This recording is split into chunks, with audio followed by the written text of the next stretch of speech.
Hello, we're reading Where the Mountain Meets the Moon by Grace Lynn, and we're on chapter 16. Feasting on juicy peaches, Min Lee and the dragon walked through the woods for many days. At night, when the dragon slept, Min Lee missed Ma and Pa. But this is for our fortune, so they don't have to work so hard anymore, Min Lee told herself when she thought about the worry they must be feeling. When I get back, Ba can rest, and Ma will never have to sigh again. They'll see. But the lonely moon never seemed to gaze comfortably down at her. One day, Min Lee and the dragon came upon a body of water. In the distance, they saw the woods continue. As the compass pointed across the water, the dragon swam the inlet with Min Lee riding his back. "How far do we go before we get to Never-Ending Mountain?" the dragon asked. "Well," Min Lee said slowly, "the fish said to go west until I reached the city of bright moonlight. Once there, I'm supposed to find the guardian of the city." "The guardian?" Dragon asked. "Who is that?" "I'm not sure," Min Lee said. "The king of the city, I guess.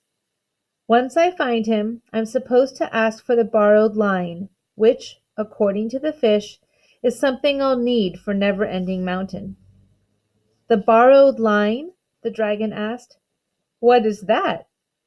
"I don't know," Min Lee said. "The fish didn't tell me." "You did not ask?" The dragon almost stopped swimming in surprise. "I didn't want to delay her," Min Lee said. "She was in a rush." The dragon shook his head and opened his mouth to say something when they both heard a strange sound next to them in the water. "Aunt Jin! Aunt Jin!" a voice said. "Is it you? You came back like you said." Dragon and Min Lee looked in the water and saw a large orange fish with a black fin swimming next to them. It looked a lot like Min Lee's goldfish, but larger. "I think you have me mixed up with someone else," Min Lee said to the fish. "I was speaking to the dragon," the fish said, "but you must not be Aunt Jin either." "Well," the dragon looked down at the fish with a wry smile. "Either one of us would be a very strange relative to you, fish. Why did you think I was your aunt?" "Because Aunt Jin always said she would come back to show us that the Dragon Gate was real," the fish said. "What do you mean?" Min Lee asked. "Dragon Gate? What's that?" The story of the Dragon Gate. Even though no fish has seen the Dragon Gate, we all know about it. Perhaps the story was told to us through the waves of water while we were eggs, or whispered to us by the roots of the lotus flowers. We all know that somewhere in one of the rivers of the land there is a great and powerful waterfall. It is so high and so vast that it is as if water were gushing from a cut in the heavens. At the top of that waterfall, beyond anyone's view, is the Dragon Gate. The Dragon Gate is an entrance sky. It is old, so old that it's possible that the gray stone columns grew from the mountain it stands on.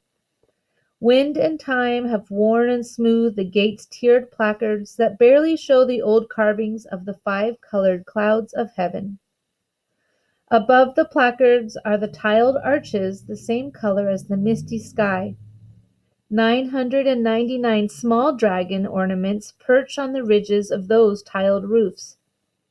Each one is intricately formed to the smallest detail, and, even weathered as they are, the black pearl eyes still flash with a mysterious power. That is because these dragons are not mere decoration. They hold the secret to the Dragon Gate. For if ever a fish is able to swim up the waterfall and pass through the gate, the dragons will shake with power. As the fish goes through, its spirit enters the gate and bursts out of one of the ornaments, changing the fish into the form of a flying dragon. So the Dragon Gate transforms fish into dragons, a wish many of us hold deep in our hearts, the fish finished. None know who first told the story, or if it even is or if it is even a story at all. But Aunt Jin was determined to find out. She said she was going to search all the rivers of the land for it, and if she found it, she'd come back here as a dragon to show us. That's why I thought you might be her." "Did your aunt look like you?" Minli asked. "Orange with a black fin?" "Yes," the fish said, "but much smaller, the size of a copper coin." "It doesn't seem likely that a fish that small could swim up a waterfall," Dragon said. "Even if she does find the right river, she might not be able to get to the gate." "If there is a gate, Aunt Jin will find a way through it," the fish said. "She's very wise. If you knew her, you'd understand." "Maybe I do know her," Minli said softly, thinking hard about the goldfish she'd set free. Could it be that her goldfish, who had swum all the rivers except one, had been Jin searching for the Dragon Gate? "If you are not Aunt Jin," the fish said to the dragon, interrupting Minli's thoughts, "why are you swimming across the river? Why don't you just fly?" "He can't fly," Minli answered for the dragon when she saw his discomfort. "We are going to see the old man of the moon to ask him how to change that. But we have to cross the river to get to the city of bright moonlight first." "Old man of the moon?" the fish said. "Good luck. Finding him will be harder than finding the Dragon Gate."